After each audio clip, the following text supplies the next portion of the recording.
This story was sent to us by one of our viewers. It's a story about secrets, grief, and how one letter, hidden for years, changed everything after a loved one passed away. Grab a coffee, sit back, and get ready for an emotional journey. I found the letter the night after my father's funeral, and I wish I never had. The house felt hollow, empty in a way I'd never experienced before. Dad's cologne still lingered in the hallway. His reading glasses sat on the kitchen counter. His coffee mug remained unwashed in the sink. Everything screamed his presence, yet he was gone forever. I walked through rooms that suddenly felt foreign. The floorboards creaked under my feet. Each step echoed in the silence. Mom had asked me to sort through his study. "Take whatever you want, Caleb," she'd said. Her voice was barely a whisper. The study was Dad's sanctuary. Dark wooden shelves lined every wall. Leather-bound books towered from floor to ceiling. His mahogany desk dominated the center. I sat in his chair. It still held his shape. The leather was worn where his elbows rested. The armrests bore indentations from years of use. Even the cushion seemed to remember him. I opened the first drawer. Pens, paper clips, rubber bands. Normal office supplies. Nothing unusual. The second drawer held business cards. Old contracts. Expired warranties. The mundane remnants of a working life. But the bottom drawer was locked. I'd never seen it open. Not once in 28 years. Dad always kept the key hidden. I searched his desk. Under papers. Behind books. Inside pencil holders. Nothing. Then I remembered. Dad wore a small key on his watch chain. Something I'd noticed but never questioned. I found his watch in the bedroom. The key was tiny. Brass. Worn smooth from handling. My hands trembled as I inserted it into the lock. The drawer opened with a soft click. Inside lay a single manila envelope, yellowed with age. My name was written across the front in Dad's careful handwriting. For Caleb, to be opened only after my death. The words hit me like ice water. Dad had planned this. He knew this day would come. He'd prepared a message from beyond the grave. I held the envelope against the lamplight. The paper was thick, expensive. Whatever was inside had weight to it. My fingers traced the edges. The flap was sealed with red wax. Dad's initial was pressed into the seal. This wasn't just a letter. This was a document of importance. I set it on his desk. My heart pounded in my chest. Did I want to read it? Some secrets were meant to stay buried, but Dad had left it for me specifically. He'd gone to great lengths to hide it, to preserve it. The funeral had been exhausting. 300 people came to pay respects. They shared stories, memories, condolences. Everyone spoke of Dad's kindness, his generosity, his unwavering principles. "Harold was the most honest man I knew," said his business partner. "Your father never broke a promise," added our neighbor. "He was a pillar of integrity," declared the pastor. But something about their words felt rehearsed, polite, surface level. None of them really knew Dad, not the way I thought I did. Yet here I sat with evidence that maybe I didn't know him either. The envelope seemed to pulse with secrets, with revelations that could change everything. I looked around the study one more time, at his books, his awards, his family photos. Everything appeared normal, respectable, the life of a successful accountant, but appearances could be deceiving. I thought about Mom. She was upstairs sleeping. The doctor had given her sedatives. The grief was overwhelming her. She'd been married to Dad for 32 years. If anyone deserved to know his secrets, it was her.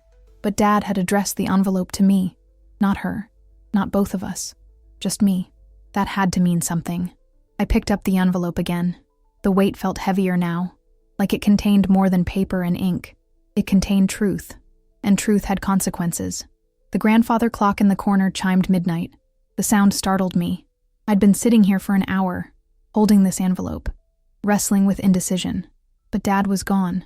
Whatever secrets he'd kept had died with him, unless I chose to resurrect them. I took a deep breath, slid my finger under the wax seal. The envelope opened with a soft tear. Inside was a letter, 3 pages, handwritten in Dad's familiar script. But there was something else, a smaller envelope, also sealed, and a key, brass, similar to the one that opened the drawer. This key was different, though. It had numbers etched into the metal. 247, a safety deposit box key. My hands shook as I unfolded the letter. Dad's words stared back at me. "My dear Caleb, if you're reading this, I'm gone. And it's time you learned the truth about your family, about me, about choices I made long before you were born. What you discover may hurt. It may anger you. It may change how you remember me. But you deserve to know. You're the only one strong enough to handle it. Your mother cannot know. Not yet. Maybe not ever. That decision is yours to make. But first, you must understand who I really was. Who we really are. The key opens box 247 at First National Bank. Go alone. Tell no one. Inside, you'll find documents that explain everything. Evidence of a life I tried to leave behind. I'm sorry, son. I'm sorry for the burden I'm placing on you. But someone needs to know the truth. Someone needs to decide what happens next. I trust you to make the right choice. With all my love and deepest regrets, Dad. The letter fell from my hands. Dad had lived a lie. Our entire family had lived a lie.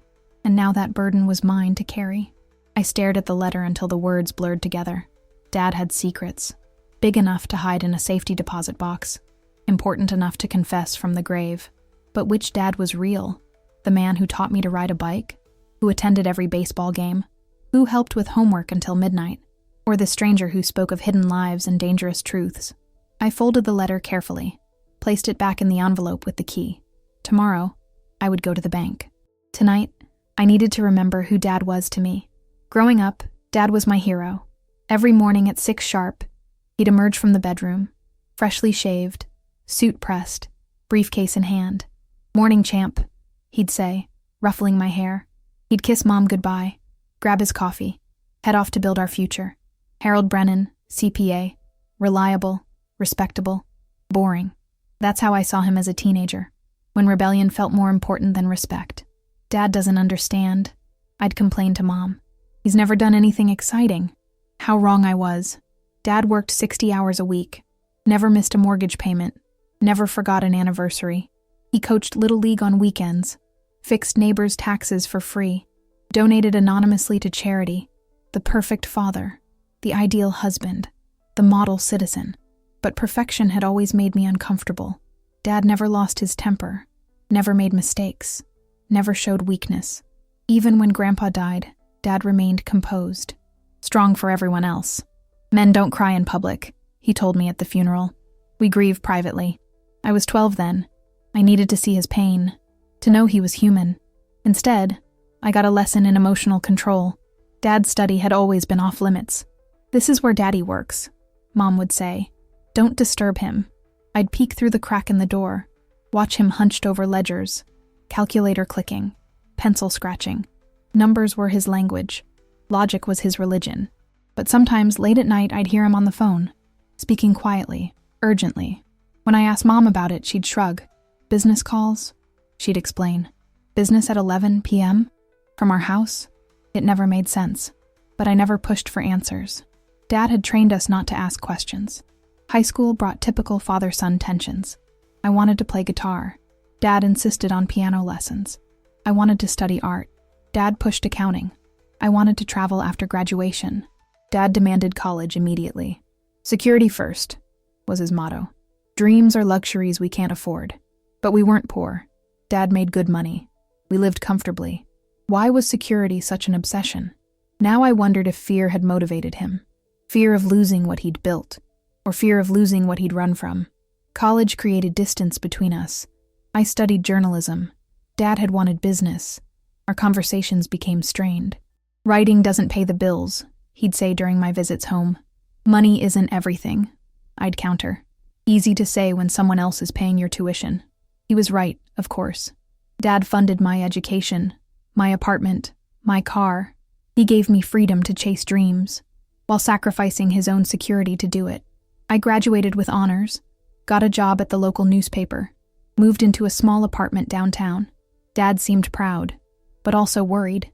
"Reporters ask dangerous questions," he said at my graduation dinner. "That's the point, Dad. Truth matters." His face darkened. "Sometimes truth causes more harm than good." I thought he was being overly cautious, protective. Now I realized he was speaking from experience. My 20s brought gradual reconciliation. I covered city council meetings, high school sports, community events. Nothing dangerous, nothing threatening, nothing that would worry Dad. We developed a comfortable rhythm. Sunday dinners, holiday gatherings, birthday calls, surface-level peace, but real affection underneath. Dad mellowed with age, smiled more, worried less, or so it seemed. He started talking about retirement, about traveling with Mom, about enjoying their golden years. "I've saved enough," he'd say. "We can see the world now." But they never went anywhere, always found excuses to postpone trips. "Next year" became Dad's favorite phrase, as if he knew next year might never come. 2 months ago, Dad started acting strange. He'd stare off into space during conversations, forget what he was saying mid-sentence. "Just tired," he'd explain when we asked. But it was more than fatigue. It was like he was battling invisible demons. He started locking doors that had never been locked, checking windows multiple times before bed. "Harold, what's gotten into you?" Mom asked one evening.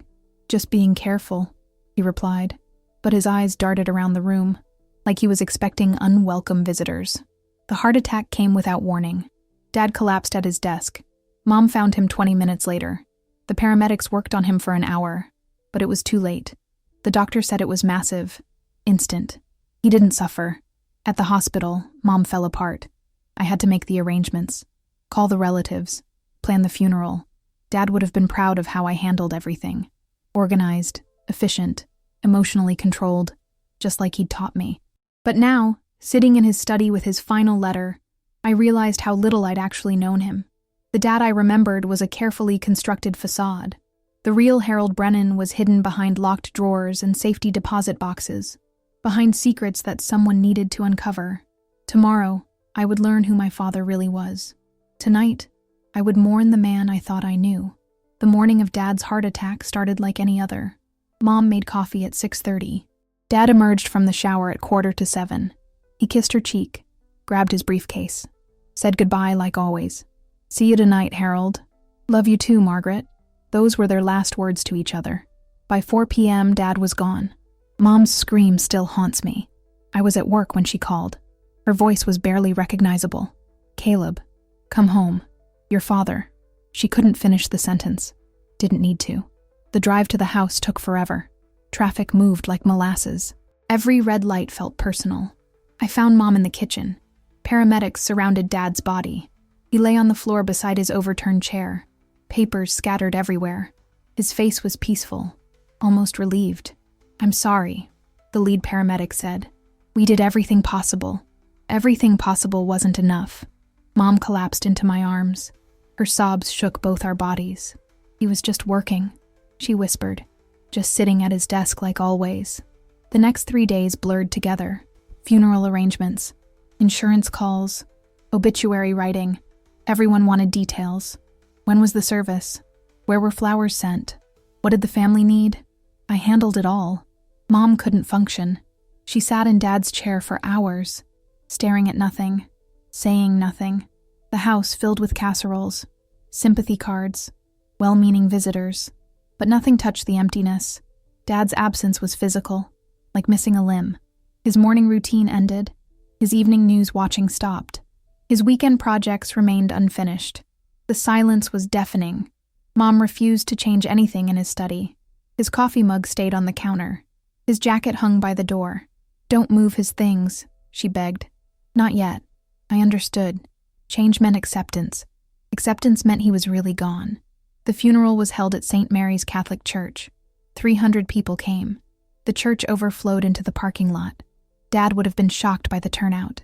He'd always thought he was unremarkable, just another accountant in a small town. But person after person shared stories of his kindness. Mrs. Henderson spoke about Dad doing her taxes for free after her husband died. Tom Rodriguez described how Dad helped him start his business with an interest-free loan. Sarah Mitchell explained how Dad paid for her daughter's college tuition anonymously. Acts of generosity we'd never known about. "Harold never wanted recognition," said Father Mackenzie during the eulogy. He believed good deeds should remain private. I wondered how many other secrets Dad had kept. The burial was smaller, family only, closest friends. Mom threw dirt on the coffin with shaking hands. "Goodbye, Harold," she whispered. "I'll see you soon." Those words terrified me. Mom was 68, healthy. She could live another 20 years. But without Dad, she seemed ready to give up. The days after the funeral were the hardest. The crowds disappeared. The casseroles stopped coming. The phone calls ended. Reality set in. Dad was gone forever. No more Sunday dinners. No more birthday calls. No more Christmas mornings. Just absence. Silence. Emptiness. I stayed with Mom for a week. She barely ate. Rarely spoke. She wandered the house like a ghost, touching Dad's belongings, smelling his clothes. 32 years, she'd say randomly. We were married 32 years. The grief counselor said it was normal. The first year would be hardest. Let her mourn, Dr. Phillips advised. Don't rush the process.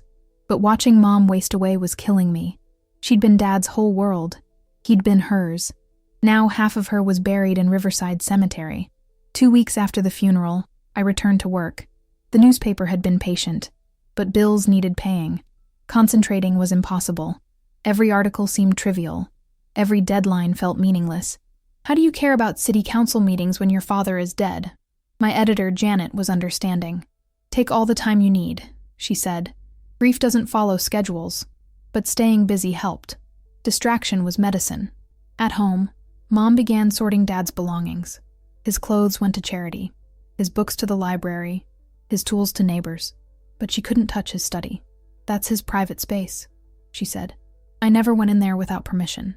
Even in death, Dad commanded respect. That's when she asked me to handle it. Take whatever you want, Caleb. The rest can be donated. I'd postponed the task for weeks. Dad's study felt sacred, untouchable. But Mom needed closure. The house needed clearing. 3 months after Dad's death, I finally entered his sanctuary. Everything remained exactly as he'd left it. His reading glasses on the desk, his pen beside unfinished paperwork, his calendar still showing February, the month he died. I started with the bookshelf.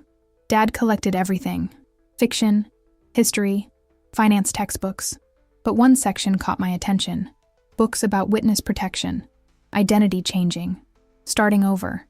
Strange reading for a small-town accountant. The desk drawers revealed normal items, until I reached the locked bottom drawer.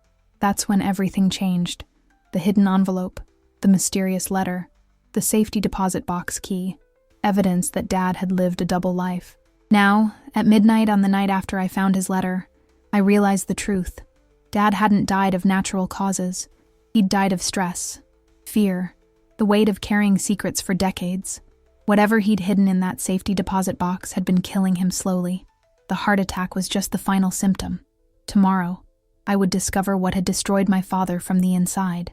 Tonight, I would grieve for the man I'd thought I knew, and prepare myself for the man I was about to meet. Topic 4. The Discovery, 1,000 words. First National Bank opened at 9 a.m. sharp. I arrived at 8:45, clutching Dad's key like a lifeline. The security guard recognized me from the local paper. Sorry for your loss, Caleb, he said. Your dad was a good man. Everyone said that about Dad. Always past tense now. The bank manager, Mrs. Foster, led me to the safe deposit box area. Box 247 was rented 28 years ago, she explained. Paid in full through 2030. 28 years. The same age I am now. Dad had rented this box when I was born. Whatever was inside connected to my existence, my birth, my life. Mrs. Foster inserted her master key. I inserted Dad's key. The box opened with a metallic click. Inside was a manila folder, thick, heavy, filled with documents. Take your time, Mrs. Foster said, closing the privacy door behind her. My hands trembled as I opened the folder. The first document was a birth certificate. Not mine. Someone named Michael James Torino. Born March 15th, 1955. Dad's birthday. But Dad's name was Harold Richard Brennan, wasn't it? The second document was a death certificate. Michael James Torino. Died in a car accident. July 3rd, 1987. 2 months before I was born. The third document made my blood freeze. A FBI witness protection relocation notice. Subject: Michael James Torino. New identity: Harold Richard Brennan. Relocated August 15th, 1987. Reason: federal witness in organized crime prosecution. Status: permanent relocation approved. Handler: Agent Patricia Mills, emergency contact, 1-800-WITNESS. Dad wasn't just keeping secrets. He was living a complete lie. My father was Michael Torino, a federal witness who'd testified against the mob. Harold Brennan was a character he'd played for 35 years. The fourth document was a court transcript. United States versus Vincent the Fish Marcelli and Associates. Witness testimony by Michael James Torino, former accountant for Marcelli crime family. I speed read the testimony. Dad had managed money for the mob, kept their books, laundered their profits, until he got caught. Then he flipped, testified against everyone, sent 12 people to federal prison, including Vincent Marcelli, the boss of New Jersey's most violent crime family. The fifth document was a newspaper clipping from 1987. Accountant's testimony breaks mob money laundering ring. There was Dad's photo. Younger, thinner, but definitely him. The article called him the most important witness in organized crime prosecution history. His testimony had destroyed an entire criminal empire. The sixth document was a threatening letter, handwritten, postmarked 3 months ago. Michael, we know where you are. We know about your wife, your son, your perfect little life. The old debts haven't been forgotten. Justice is coming. It was signed with a fish symbol, Vincent Marcelli's calling card. Dad had been living in fear, knowing they'd found him. No wonder he'd been acting paranoid, checking locks, avoiding travel. He knew his past was catching up. The seventh document was Dad's handwritten will, different from the legal will read at the lawyer's office. This one told the truth. To my son Caleb, I am not Harold Brennan. I am Michael Torino. Everything I told you about my past was a lie. I was born in Newark, New Jersey. I worked for criminals. I testified against them to save my own life. The government gave me a new identity. I met your mother as Harold Brennan. She never knew the truth. You have relatives in New Jersey you've never met. My brother Antonio lives in Hoboken. My sister Maria lives in Brooklyn. They think I'm dead. Maybe it's better that way. Or maybe you'll decide they deserve to know the truth. I'm sorry for lying to you your entire life. But I'm not sorry for choosing to be your father instead of remaining Michael Torino. You were worth every sacrifice, every sleepless night, every moment of fear. Harold Brennan was the man I became for you. Michael Torino was the man I was before you gave my life meaning. Choose wisely what to do with this information. Some truths heal, others destroy. I trust you to know the difference. The eighth document was a bundle of photographs. Dad as a young man, in New Jersey, with people I didn't recognize. A dark-haired woman holding a baby, a family barbecue, a wedding photo. Dad had been married before, had a child before. The woman looked happy. The baby looked healthy. What happened to them? The ninth document answered my question. Police report from Newark, New Jersey, July 3, 1987. Car bomb explosion. 2 fatalities. Maria Torino, age 26. Anthony Torino Jr., age 3. Dad's first wife. His first son. Murdered by the mob as retaliation for his testimony. That's why he'd entered witness protection. Not just fear for his own life. Grief for the family he'd already lost. The 10th document was a psychiatric evaluation. Subject displays severe PTSD following family tragedy. Recommend intensive therapy and medication. Subject expresses desire to disappear completely and never exist as Michael Torino again. Relocation approved, based on psychological necessity, as well as physical safety. Dad hadn't just changed identities. He'd changed personalities. Harold Brennan was his way of staying sane, of functioning, of surviving. The 11th document was Mom's background check. The FBI had investigated her before approving their relationship. Margaret Susan Walsh, schoolteacher, no criminal connections, no family ties to organized crime, safe to love. But they'd been watching her too, making sure she never learned the truth. The 12th document was my birth certificate, born to Harold and Margaret Brennan. But there was a note attached in Dad's handwriting. Michael Torino died with his first family. Caleb is Harold Brennan's son. He must never carry Michael's burden. Too late for that, Dad. The final document was a bank statement. $3 million. Sitting in an account under the name Michael Torino. Money he'd hidden from the mob. Before testifying. Before running. Blood money. Guilt money. Survival money. My inheritance. I sat in that small room for 2 hours. Reading, rereading, processing. My entire life was built on lies. Dad wasn't an accountant. He was a criminal turned witness. Mom didn't know her husband's real name, real history, real identity. I had family in New Jersey who thought I didn't exist. I had half-brothers and half-sisters who'd never met their father. And somewhere, Vincent Marcelli's people were still hunting for Michael Torino, not knowing he'd died of a heart attack 3 months ago. The truth could set us all free, or destroy what remained of our family. Dad had trusted me to decide. Now I understood why. I drove home in a trance. Every familiar street looked different. Every landmark seemed foreign. The life I'd known was fiction. The family I'd trusted was built on lies. But were they really lies if they'd created something beautiful? Mom was in the garden when I arrived, planting Dad's favorite roses. She looked up with red eyes. How was the bank? I almost told her everything. The whole truth. Every devastating detail. Instead, I said, just some old paperwork. Nothing important. Another lie. Added to a lifetime of lies. But seeing her fragile hope, I couldn't destroy it. Not yet. That evening, I called information in New Jersey. Antonio Torino in Hoboken, please. Hold for the number. My hand shook as I dialed. A man answered on the third ring. His voice sounded like Dad's. Hello? Is this Antonio Torino? Yeah, who's asking? My name is Caleb. I think you're my uncle. Silence. Long and heavy. What's your father's name? Harold Brennan. But his real name was Michael Torino.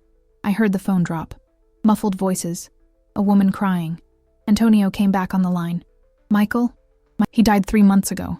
Heart attack. But he left me information. About you. About the family. More silence. Jesus Christ. 35 years. We thought, the car bomb. We thought he died too. He almost did. The FBI relocated him. Gave him a new identity. Son of a bitch testified against Vinnie Marcelli. Got Maria and little Anthony killed. Antonio's voice turned hard. Bitter. Your father destroyed this family.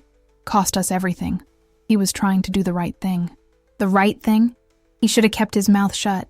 Maria would still be alive. I understood Antonio's anger. Dad's testimony had consequences, but staying silent would have meant staying criminal. I'd like to meet you, I said, to explain what really happened. Where are you? Oregon. Small town called Riverside. Long way from Newark. Will you see me? Another long pause. Yeah. Come to Jersey. Meet what's left of your real family. What about Marcelli? Is it safe? Vinnie died in prison 15 years ago. His crew scattered. Nobody cares about Michael Torino anymore. Relief flooded through me. The threat was gone. Dad had died free without knowing it. I booked a flight for the following week. Told Mom I needed time away. To process Dad's death. To clear my head. She understood. Or pretended to. Take care of yourself, Caleb. You're all I have left. Guilt twisted in my stomach. But I had to know the truth. Newark shocked me. Urban. Crowded. Nothing like Oregon. But Antonio's neighborhood reminded me of home. Working class. Familiar. He met me at the airport. Short. Stocky. Dad's eyes and nose. You look like Mikey, he said, when he was young. The drive to his house was quiet. Awkward. 35 years of separation. Antonio's wife, Rosa, had prepared dinner. Their children, now adults, gathered around. I had cousins. Real family I'd never known. Tell us about Michael, Rosa said gently. What was his life like? I described Harold Brennan, the accountant, the father, the husband, the man who coached Little League and fixed neighbors' taxes for free. That's not the Mikey we knew, said Antonio's daughter, Sophia. What was he like before? Antonio's face darkened. Trouble. Always in trouble. He told stories I'd never heard. Dad as a teenager, running with gangs, getting arrested, disappointing their parents. Mikey was smart, too smart. Could have done anything. Why did he work for Marcelli? Money. Fast money. Easy money. Mikey always wanted shortcuts. This didn't sound like Dad. Harold Brennan worked hard for everything. When did he change? After Maria died. After little Anthony died. That broke something in him. Antonio showed me photos. Dad's first wedding. His first son taking first steps. A happy family. Destroyed by violence. The feds came to us after the bombing, Rosa explained. Said Mikey was dead too. Car accident. We buried an empty coffin. They'd mourned Dad for 35 years. Why didn't he contact you?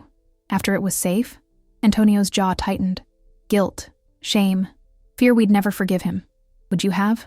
Long silence. Eventually. Family is family. We talked until midnight. Sharing stories, filling gaps, healing wounds. What about your mother? Sophia asked. Does she know? No. Dad made me promise not to tell her. That's not fair to her. Or to you. Sophia was right. Mom deserved the truth, but it would destroy her carefully constructed world. There's money, I said finally. $3 million. Hidden in Michael's name. Antonio's eyes widened. Blood money. Maybe. But it could help people. Make amends. What are you thinking? A scholarship fund. In Maria and Anthony's names. For kids who lost parents to violence. Rosa started crying. That's beautiful, Caleb. Will you help me set it up? Of course. Michael would want that. The next morning, I visited the cemetery. Maria and Anthony Torino's graves. Side by side. Well maintained. I left flowers. Apologized for Dad's choices. Promised to honor their memory. On the flight home, I made decisions. I would tell Mom the truth. Gradually, gently. I would stay in contact with the New Jersey family. I would use Michael's money for good, to heal what he'd helped destroy, and I would forgive Dad for the lies. Because Harold Brennan, whatever his flaws, had been a good father. The best Michael Torino knew how to be. Mom was waiting when I landed. She looked hopeful. How was your trip? Complicated, but necessary. Did it help with your grief? It helped me understand Dad better. That's good. He was a complex man. More complex than you know, Mom. But we'd face that truth together. When she was ready. For now, it was enough to be home. To be family. To honor both Harold Brennan and Michael Torino. The man Dad was. And the man he became. Some stories arrived too late. Others, just in time to heal a broken soul. Dad's letter forced me to confront uncomfortable truths. About family. About identity. About the prices we pay for redemption. Harold Brennan was Michael Torino's masterpiece. A character so complete he became real. But characters need audiences to exist. Dad played Harold for Mom and me. We gave his performance meaning. Now it's my turn to perform. To decide which truths to share. Which secrets to keep. Some stories arrive too late. Others just in time to heal a broken soul. If this story moved you in any way, consider subscribing to our channel. We share real, emotional stories every week, and yours might be the next one.